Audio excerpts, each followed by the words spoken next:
payg'ambarimiz sollallohu alayhi va sallam baroat kechasi haqida Sha'bon oyining o'rtasida kechasi ibodat qiling, kunduzi ro'za tuting. Kun tunga yaqinlashganida Alloh dunyo osmoniga tushadi va mendan kechirim so'ragan yo'qmi?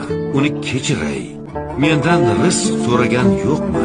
Unga rizq beray. Musibatga uchragan yo'qmi? Unga ofiyat beray deydi degan ekanlar. Oldimizda shunday imkoniyatga to'la kecha bor. Yo Rabbiy, agar bizni ismimizni g'ofillar daftariga yozgan bo'lsang, u yerdan o'chir. Bizlarni solih amallar qilgan bandalaring orasiga qo'sh.